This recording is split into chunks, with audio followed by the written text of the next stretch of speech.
This is On the Media. I'm Bob Garfield. And I'm Brook Gladstone. 5 weeks ago on the British program Newsnight, the famously relentless host Jeremy Paxman tackled the issue that is eating away at good parents everywhere. I've got a child who uses a social networking site like Facebook or Twitter or something. Who hasn't, you might say?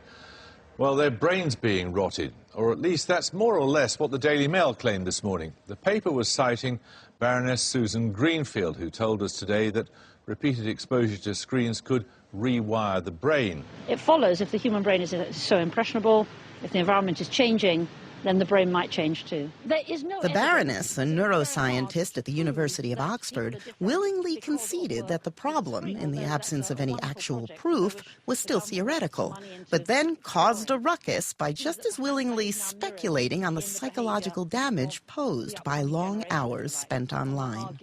A shorter attention span, an emphasis on process, on the experience of the moment, rather than content, of an identity that needs to be bolstered up with Twitter, and perhaps an increased recklessness. Greenfield says the internet is stunting our social development. A report in the British magazine Biologist claims it's making us lonely. An article in last summer's Atlantic asks, is Google making us stupid? So what is the internet doing to our brains? Inquiring minds want to know. 2 years ago, writer John Lawrence suggested in the Canadian magazine The Walrus that the internet is probably making our minds more inquiring, and not in a good way. I came across some studies that had identified these two terrifically descriptive terms, informavores and information foraging, when you're working online. There's this craving for information. It's difficult to know when to stop. And you can quickly come to the conclusion that you can go on link by link by link ad infinitum. Down the rabbit hole. Down the rabbit hole. You're always waiting to get closest to some ideal of a perfect state of information. And, you know, in a pre-digital, pre-internet environment, you could get to that place fairly quickly.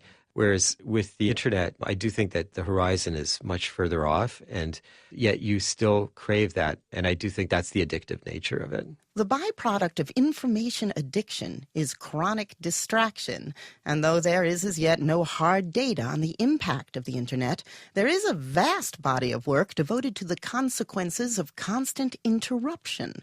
Most of that research predates the internet, and yet interruption defines our digital lives. We continually break away from one task to attend to another. An email, an instant message, a pop-up, a purchase, a quick detour offered by an intriguing link. We call it multitasking. I would say that we don't actually multitask. We serial task. Frank Russo, director of the Science of Music Auditory Research and Technology Lab at Ryerson University, says that if we could do two tasks at once, we wouldn't crash the car while talking on the phone. What we really do is flip back and forth, constantly breaking our mental flow. So we might be entertaining a thought, and we might be trying to think about, well, how does this fit with other things I know?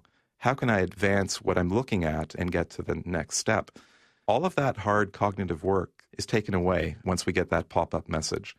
So if we're doing something that involves some sort of complicated thought, developing an argument of any kind, it's not going to be as efficient if we have constant disruptions. So does that mean that Google is making us stupid? We've been getting more intelligent as assessed by standard intelligence tests progressively over the last 50 years.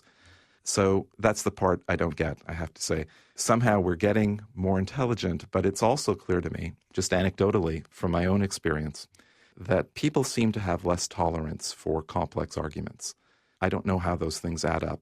At UCLA, we recently did a study that we affectionately termed Your Brain on Google. Gary Small, director of the Memory and Aging Center at UCLA and author of iBrain, Surviving the Technological Alteration of the Modern Mind. And what we did was to look at the brain in real time when it searches online. And we found that older people who had prior internet experience showed a much greater degree of brain activity than those who were naive to the internet search experience.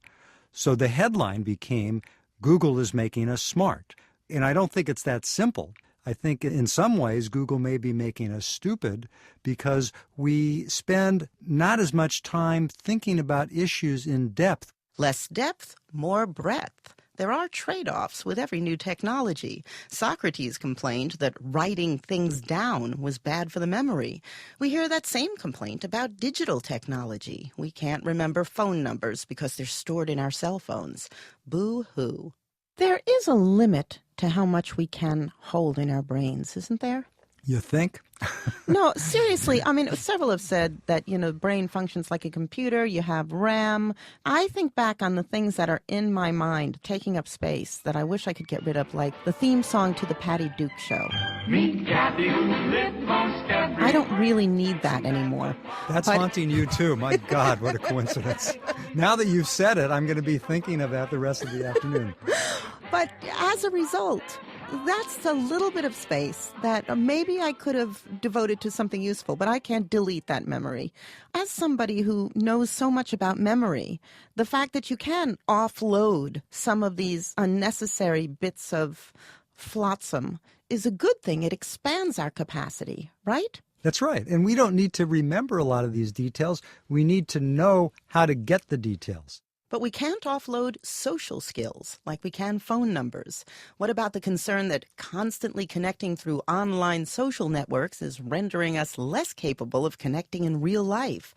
A recent British study found that the number of people saying that there is no one with whom they can discuss important matters nearly tripled in the last 2 decades.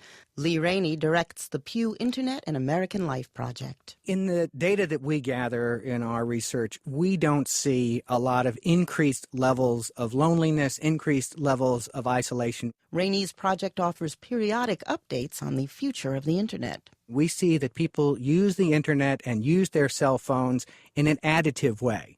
They add to the number of people that they interact with in the world, and they don't use those devices as substitutes for other kinds of human contact that are enriching and helping people's lives. There are lonely people in the world. There are people who are inclined to withdraw from the world, and the availability of these technologies does help them stay isolated.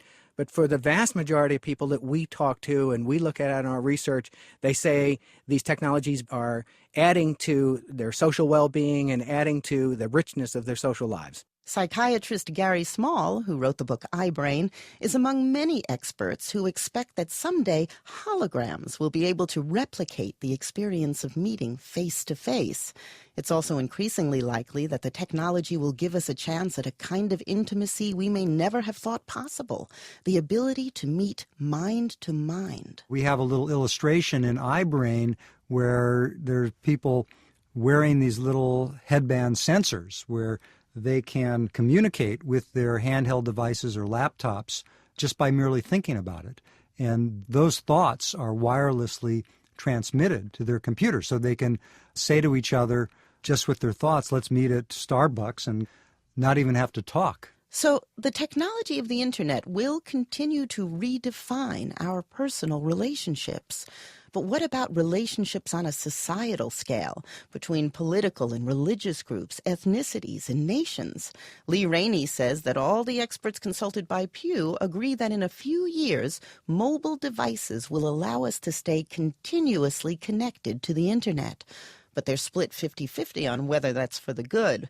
The optimists say that the more we learn, the more we interact, the more that we discover about the world, it improves our lives and it improves the general social condition. We just get to know each other better, and good things happen because of that. The pessimists say that our propensity to be nasty, or propensity to shun those who are not in our in-group, or the propensity for people to find just information that agrees with their worldview, all of that will be amplified in this new world, and so we will become more isolated, more hard-edged in our beliefs, and it will be a state of nature more than it will be nirvana.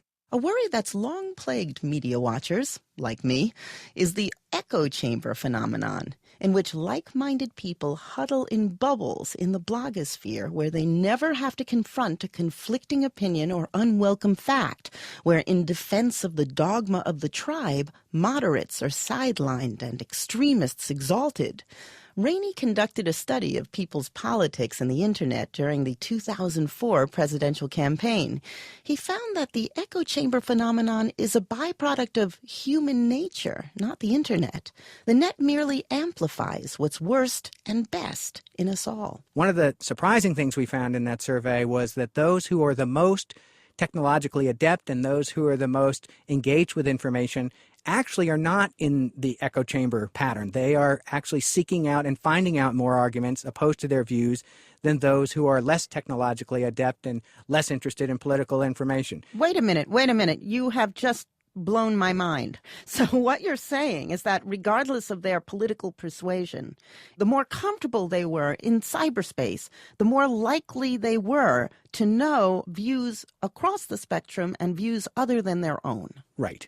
They essentially behaved like information omnivores. They were soaking up all kinds of information in all kinds of ways.